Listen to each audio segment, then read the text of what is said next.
Hey everybody, it's Mr. Ray here with our next lesson in grade 12 vectors. Um, we are working in the application unit for vectors, and we're going to spend the next 3 lessons looking at 2 special products involving vectors. If you remember in the introduction to vectors unit, we talked about how you could add vectors, subtract vectors, multiply vectors by a scalar, but we didn't have any kind of multiplication of vectors. So there actually are 2 different products, multiplications of vectors. The first one is called the dot product, and we're going to learn about that in the next 2 lessons. And the second one is called the cross product. These operations between 2 vectors are important in terms of applications, and they are also important when we start creating equations of lines and planes using vectors. So we've broken the dot product lesson into 2 separate lessons. The first one, we're going to look at dot product from a geometric perspective. And we have a special formula for the dot product using geometry. And then the next lesson, we're going to look more at the components, using the components of the 2 vectors that we're taking the dot product of. There's a separate formula for that. So together, you will need both of them depending on what information is given to you. So let's start our journey into the dot product today. So the dot product, the official definition, dot product, and it's always 2 vectors that you dot product. Dot product of 2 vectors is the product of their magnitudes multiplied by the cosine of the angle between the 2 vectors. So that's the formula. Now, in order to get the angle between them, it's important that they're in a tail-to-tail position. So looking like this, where you've got vector AC and vector AB, and they're obviously both joined at A. So the angle that you're measuring between them is when they're in this tail-to-tail position. And the dot product of 2 vectors, you might think it was going to be another vector, but it's actually a scalar, which is just a number, no direction. So basically a magnitude. Okay, and in the definition of dot product above, we basically got this formula here, A, and the way we show dot product is, well, it's with a dot. We put vector A dot vector B, so you might say that A dot B, and that's equal to, as we learned in the definition, the magnitude of both vectors multiplied together. So magnitude of vector A times magnitude of vector B times the cosine of the angle between them. Okay. Now, what's one of the things that's going to be really useful about dot product is we can test if 2 vectors are perpendicular. Because if 2 vectors are perpendicular, well, the angle between them will be 90, and the cosine of 90 is 0. So what happens if we take the dot product of 2 vectors and the answer is 0? Well, that tells us, well, because the magnitudes of the vectors can't be 0, that cosine theta must be 0, which means the angle between them must be 90. So that's going to be a useful thing. Now, in terms of the other values, if the angle between the 2 vectors is between 0 and 90, then the dot product will be positive. If the angle is 90, we just talked about that, then the dot product is 0. If the angle is between 90 and 180, then the dot product will be negative. Now, I get asked the question all the time, what does that number really mean? And it's a great question. We're going to be using that with applications to figure out answers to application questions. But one way you could, without even using applications, the dot product it's called the projection. So basically it's the direction. If I was looking at these 2 vectors here, if I basically made this into a right triangle here, A dot B would be the length of this line here. So it's called a projection. So you almost think of it as, what's the shadow of one vector on another vector in terms of the length of the shadow. Now, you can tell obviously this angle is less than 90. So the value of this length will be positive because it's going to the right. If the angle was 90 degrees, you could see, well, the projection on the other vector will be 0, okay, because it's not creating any shadow, if you want to look at it from that perspective. If the angle was bigger than 90, less than 180, so something over here, you could see the projection would be down here, which would project to the left of where the angle is, or where the vectors meet. So you can see how you get a negative value here. Okay. Now there's some properties of vectors, and we're actually on the next page. We're going to kind of look at why some of these are true, but they're very important to know when we do some calculations, as we'll do later in this lesson. So the first one that's most important is the fact that it doesn't matter which order you do the dot product. So it's commutative. So A dot B is the same as B dot A.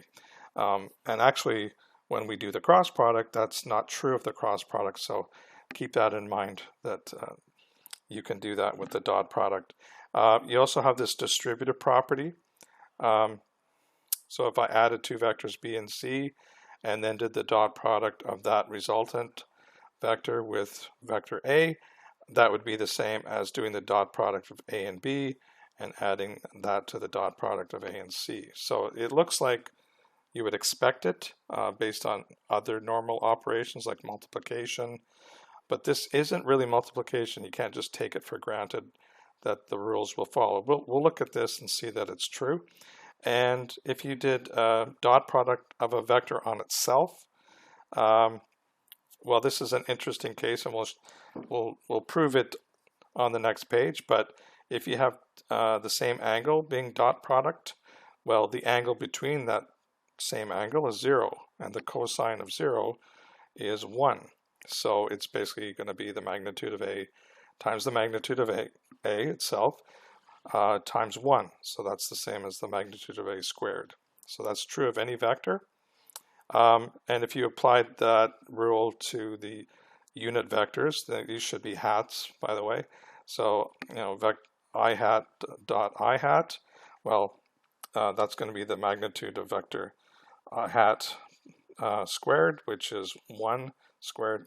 So if you do the dot product of any of the hat unit vectors, I hat, j hat, k hat, the dot product of those vectors is going to be 1. You also have this with when you apply a scalar. So if you're doing a dot product and a scalar, well, it turns out that you could actually apply the scalar anywhere. So k, if you applied the scalar to A and then did a dot product with B, well, that would be the same as if you applied the scalar to B and did the dot product of A with KB, or if you just did the dot product with A and B and then multiplied the result by a scalar, that's also the same. So it doesn't matter where you do the scalar when you're doing dot product. It all works out to be the same. So let's try our first dot product here. Pretty simple question. It says two vectors A and B are placed tail to tail and have magnitudes 2 and 5 respectively, which means A has magnitude 2 and vector B has magnitude 5. There's an angle of 120 degrees between the two vectors, and we want to calculate the dot product of A dot B. So if we go to our formula, I don't really have to draw it. You can sketch it if you'd like to, but we've got the formula for this without having to draw it. So that's going to be A dot B is going to be the magnitude of A times the magnitude of B times the cosine of the angle between them. So that's the basic formula that we saw up here. So if we highlight that, it's going to be used quite a bit. And we can just plug in the magnitudes. magnitude of A is 2, magnitude of B is 5, and the angle between them is 120. Okay, turns out that, well, 2 times 5 is 10. Magnitude of, cos 120 is negative 0.5. So negative 0.5 times 10 is going to be negative 5. So if we just highlight what we just did, A dot B is equal to negative 5. Okay, and that,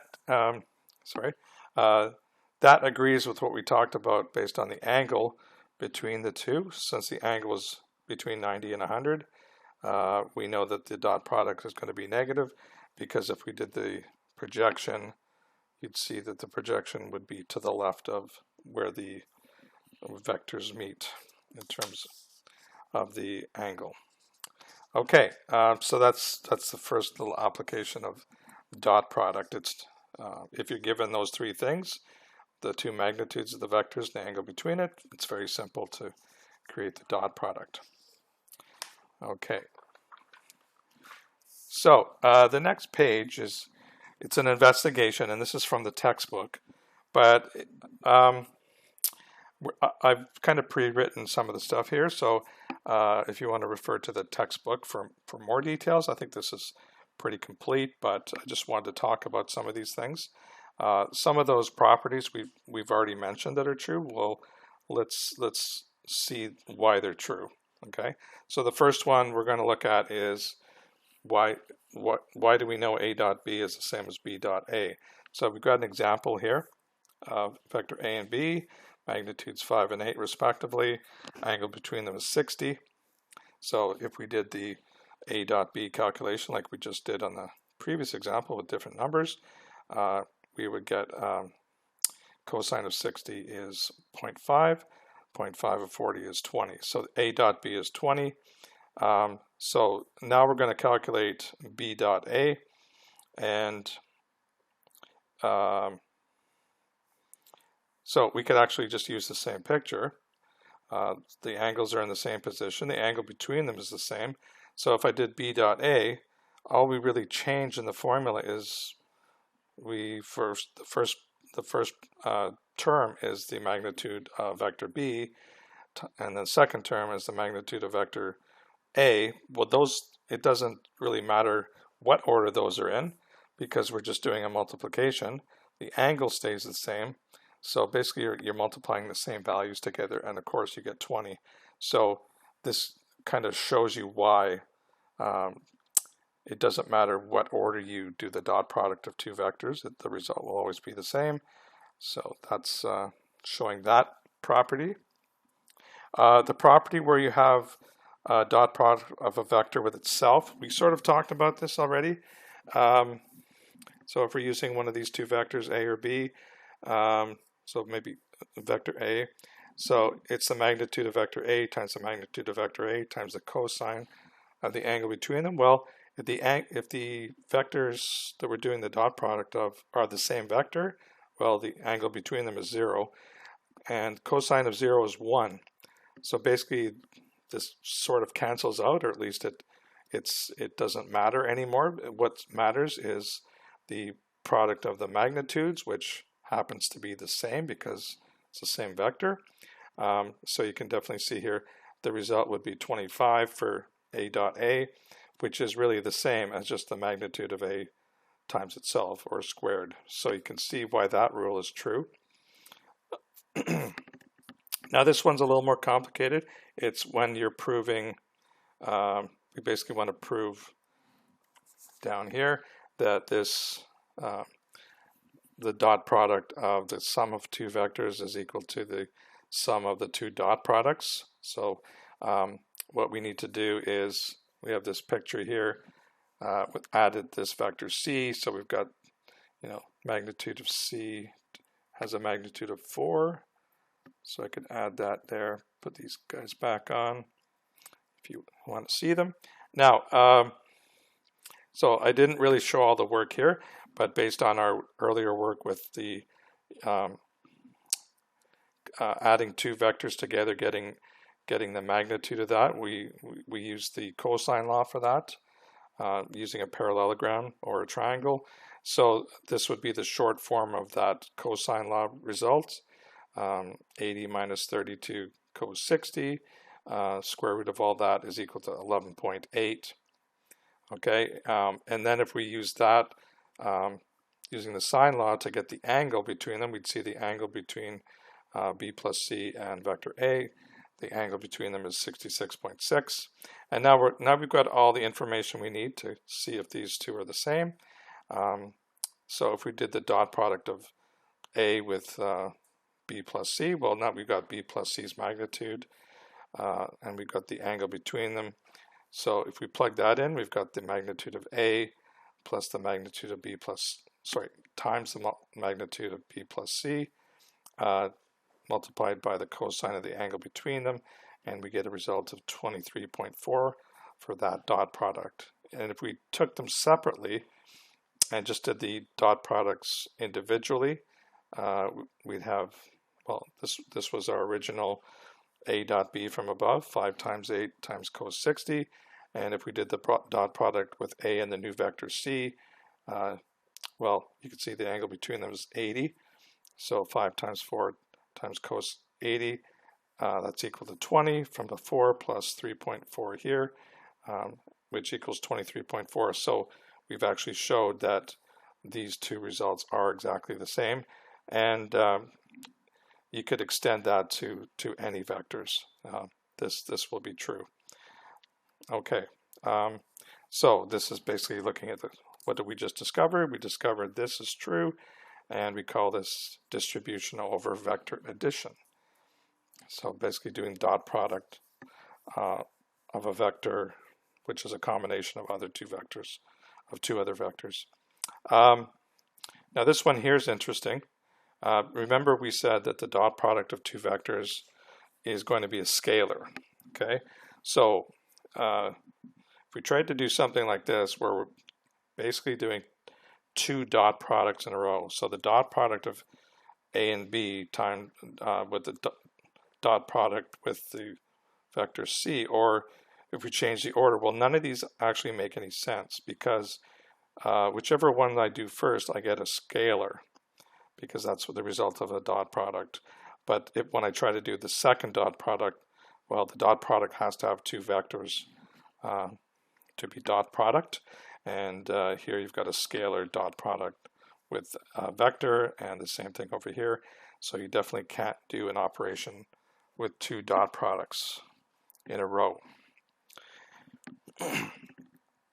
Okay, now if we did this fourth vector D, to go back to the picture here, so this vector D here, you can see that A and D have a 90-degree angle between the two of them.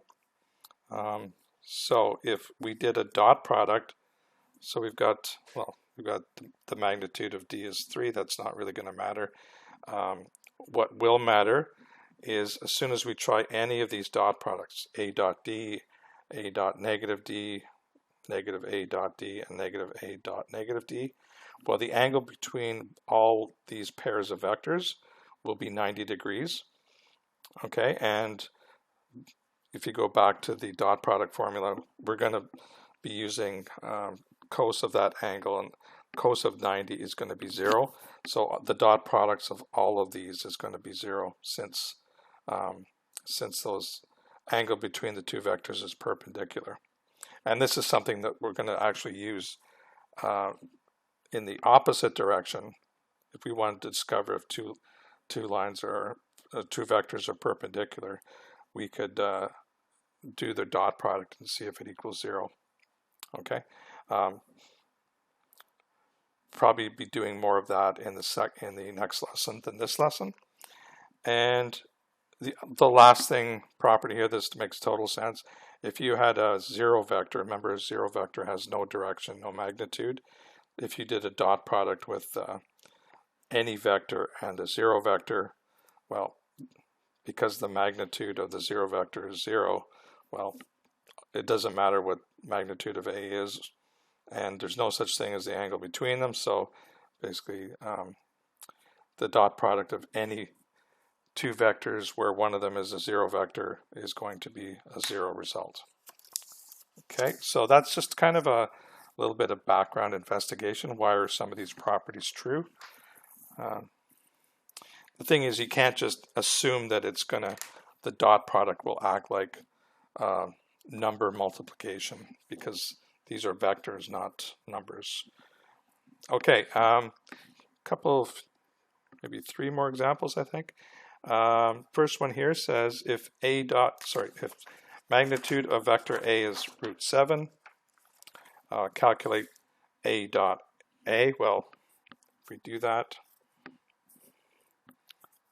so A dot A, so since these are the same vector, we already know that this is going to be equal to magnitude of vector A squared. And since we know the magnitude of vector A is root 7, so it's root 7 squared, which is 7. So the magnitude of the A dot A result is 7. And if we do the same thing with, this really should be I hat. So I hat dot I hat is equal to, well, again, we know that since this is the same vector, this is a unit vector, but it is the same vector. The angle between them is 0, so the cosine of 0 is 1. So this will result in the magnitude of vector I squared. And by definition, the magnitude of any of those unit vectors, I hat, j hat, k hat, is going to be 1. So this is 1 squared, which is equal to 1. Okay, just a straightforward little example there. This one is not so straightforward. So we're going to use some of the properties that we've learned already. It says if the vectors a plus 3b and 4a minus b are perpendicular, and we know this property, the magnitude of a is double the magnitude of b, determine the angle to the nearest degree between the non-zero vectors. So they're telling us the magnitudes aren't 0, vectors a and b. Okay, so we start off, and this is since we know they're perpendicular, that tells me that the dot product of these two vectors will be 0. So that's our starting point. A plus 3b dot 4a minus b is equal to 0. And I'm just going to do a little aside here because we're going to plug in this later. If we know that magnitude of A is equal to twice the magnitude of B, then if we squared both sides, so the magnitude of A squared would be equal to, well, it would be both of these squared together. It would be 4, because you're squaring the 2, and then the magnitude of B squared. Okay, so we're actually going to use this later on. Right now we're going to do the distributive property for vectors over addition. So I'm going to break this down in 2 steps. I'm not going to do it like FOIL. I'm just going to take vector A dot product with each of these and then use the 3b. So start off with this. So A dot and then 4a minus b in brackets. And then we take the plus 3b, 3 times vector b, and then dot product that with also 4a minus b. I'm leaving out the word vectors, but I hope you see they are vectors. So that is still 0. And now I can do dot product individually with each of these. So a dot 4a, well, this is I'm going to put the the scalar in the front just so it looks a little nicer. I'm going to have 4a dot a, and then I'm going to have a dot negative b. So I'm going to again put the negative sign out front. So minus a dot b plus over here I have a 12, so plus 12, and then it's going to be b dot a.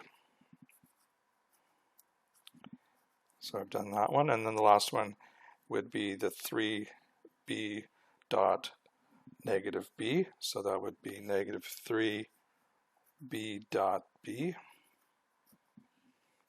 Again, that's still 0. And now I'm going to do a little just simplification here. I know that when I dot product a vector with itself, that's going to be equal to the magnitude of that vector squared. Okay, we've talked a lot about that property. Now, these two vectors here, dot products here, remember that the dot product order doesn't matter. So a dot b and b dot a are the same. So I can actually, if I wanted to, I'll switch this around and call it 12 a dot b. Well, now I can combine it with this negative 1 a dot b to get plus 11 a dot b. And then finally I can do the same thing with the b dot b as I did with a dot a. That's equal to negative 3 times the magnitude of b squared. And again, that's 0. So this almost looks like a quadratic equation, but it's not really. What we're going to do now, and this is why we did this little conversion here, because we got to use this relationship of these two magnitudes in order to solve the question. So I'm going to change magnitude of a squared to 4 times the magnitude of b squared. Because the problem is here I've got two variables in one equation, but I do know the relationship between the magnitudes, so I'm going to use that here. So that's going to be, I need a bit more room for this middle part, so it's going to be, that's the 4 from there, and then I replace magnitude of a squared with 4 times the magnitude of b squared from there. Now this is a dot a, so these aren't magnitudes, so this is still the dot product.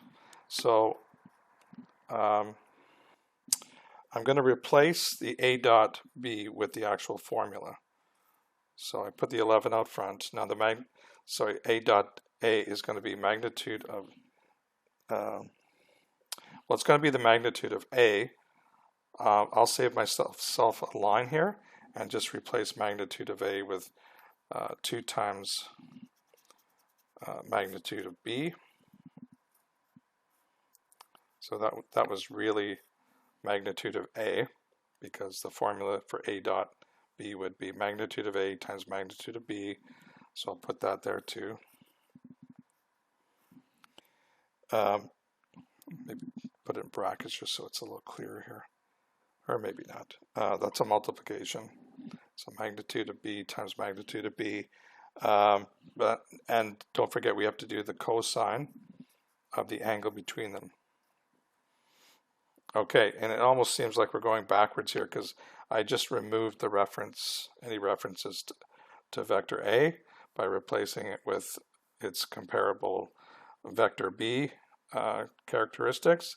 But now I've introduced, because of the dot product formula, the angle. Well, you can kind of see I needed the angle because that's what this question is asking.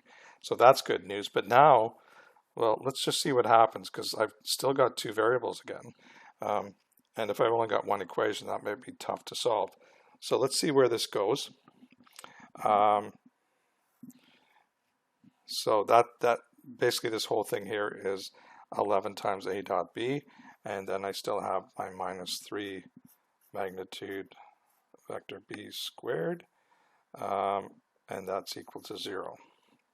Okay, so what can we do here? Well, I can simplify some of the stuff here, like the 4 times 4 magnitude b squared. So that would be a 16 magnitude vector b squared.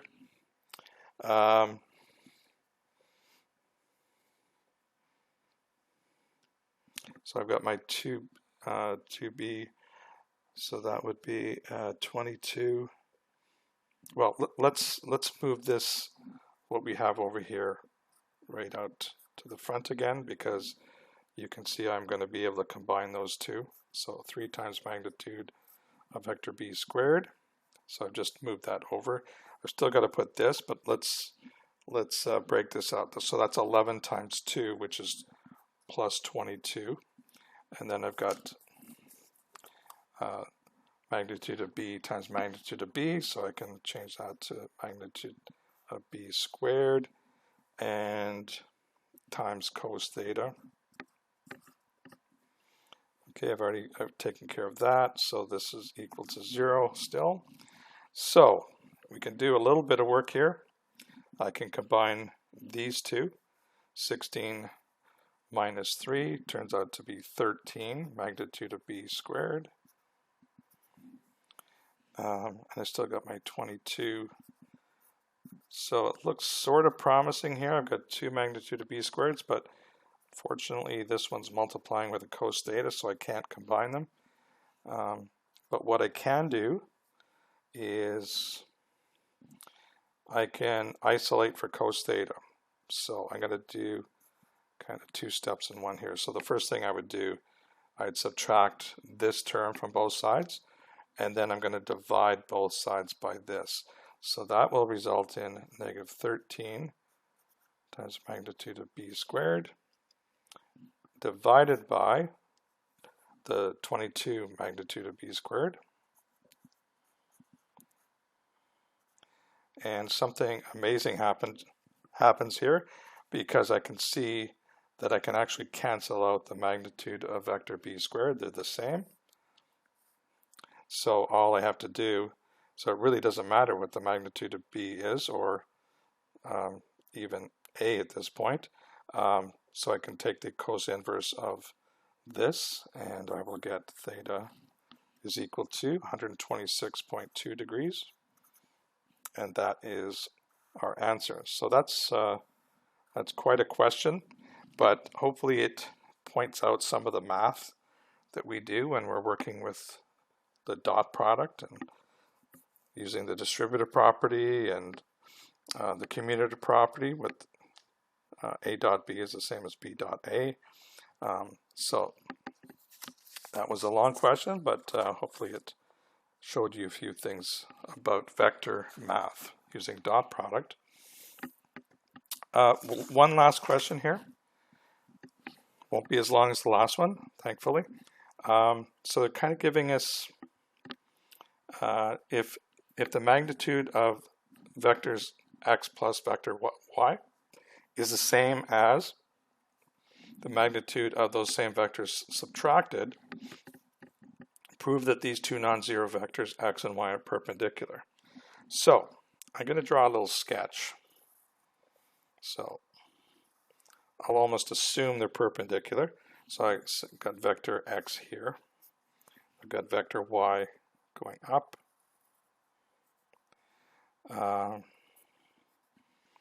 So this would be negative y, or subtracting y. And this on the top still vector x. Okay, so if I added the two vectors, x plus vector y, I would get this diagonal vector. So this would be x plus y. If I subtracted them,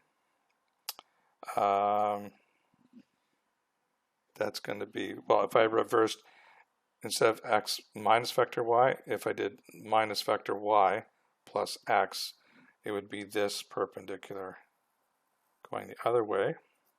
So this would be x minus y. So what we're trying to do is, based on the assumption that if we knew that these two diagonals of this parallelogram were the same length, prove that they're perpendicular. So we know that these two are the same length. That's the given. Okay, and we're going to, you can tell by the title, we're going to prove the perpendicular using the dot product. So here we go. So we'll start with what we're given. So we know that magnitude of x plus y is equal to the magnitude of x minus y. Okay, well, if we squared both of these, since they're already equal, we'll get the same value. So that would be x plus y magnitude squared. That would also be equal to the magnitude of this subtraction squared. Now, before we go any further, I just wanted to bring out one of these properties that we've already talked about. We know that the magnitude of any vector squared, a common, well, it could be a sum of two vectors or just a single vector, doesn't matter. That's equal to x plus y dot x plus y. Now, this is kind of the opposite way we learned it. Sorry for the, just let me zoom back out a bit. So we actually learned this the opposite direction when we looked at the properties. We basically said if the dot product of a vector with itself, if we did the dot product, it's going to be the magnitude of that vector squared. So we know going this way it's true.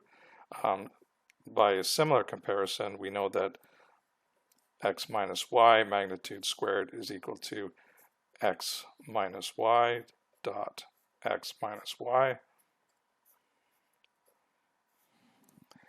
Okay, but again, it's going the other way. If we did the dot product of this vector with itself, we know that the result would be the magnitude of that vector squared. We're going to actually use this identity in the opposite direction. So now we're going to replace these two magnitude squareds with these two dot products. Okay, so I hope that made sense. So x plus y dot x plus y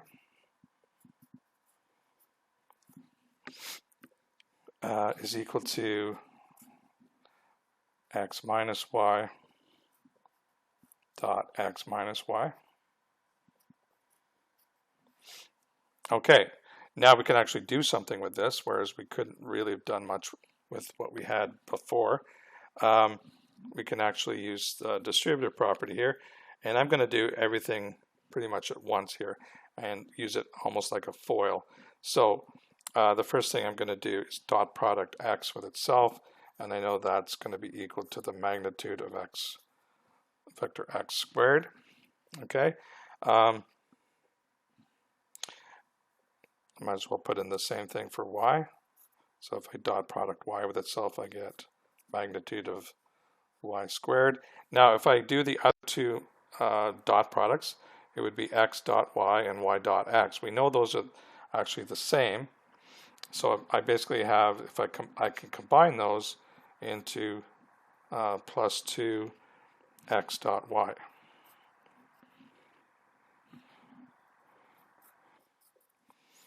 Okay, so it's almost like a FOIL, but we have to be careful. It's the same number of operations, but remember we're doing dot product here, not just multiplying. Okay, so here we've got x dot y, or sorry, y dot x, x dot y. Those two are actually the same, so I've got two of these. And if I look at the other side, on the right side, I still have my magnitude of x squared. I've also got at the end the magnitude of vector y squared, because negative y dot negative y is going to be the magnitude of y will be the same as the magnitude of negative y, so I can keep that as a positive. And in the middle I've got x dot negative y, or and then I got negative y dot x. So basically I have negative 2 of these x dot y's. Okay, so almost done. So you can see we got some things we can cancel on both sides. I got this magnitude of x on both sides, x squared, magnitude of y squared on both sides. So really I've just got 2x dot y is equal to negative 2x dot y. I'm going to bring them together. I'm going to add 2x dot y's to both sides, and I'm going to get 4x dot y is equal to, and there's nothing left over here now. Okay, and I can basically divide both sides by 4 and just be left with x dot y. Well, 0 divided by 4 is still 0. And here is what we wanted to see. We know that x dot y must be, well, it is equal to 0. And this infers, therefore, that cos theta is equal to 0, which means that theta is equal to 90 degrees. Therefore, vector x and vector y are perpendicular. Now, if you're looking at this problem from more of a non-vectors approach, which you would have probably a few weeks ago, you could almost look at this as a parallelogram, because we know these two sides are equal, opposite sides are equal. We don't know if the angles are equal or 90 degrees in the corners. But you can see with the diagonals here, the only way those diagonals can be the same is if this is a rectangle. If you start tilting this parallelogram to the side, well, all of a sudden, so if you tilt this, if you move this side along the top to the right, all of a sudden this diagonal starts getting longer, this one gets shorter. So the only way they could be the same is if the overall shape is a rectangle, which means that these sides are 90, which means that these vectors are perpendicular. So that was kind of a nice little proof, but you can see we're using some of the properties of the dot product to show that. Okay, so I've got some textbook questions for you to work on, and our next lesson should be a little bit easier to swallow. We're going to be working more with the components, using components of vectors, and how do we use the components to get the dot product. So when you combine these two lessons, you get an appreciation of how the dot products work, and you could use it whether you're given the vector's components or the vector's magnitude. So you will have to know both. Okay, so until next lesson, have a great day.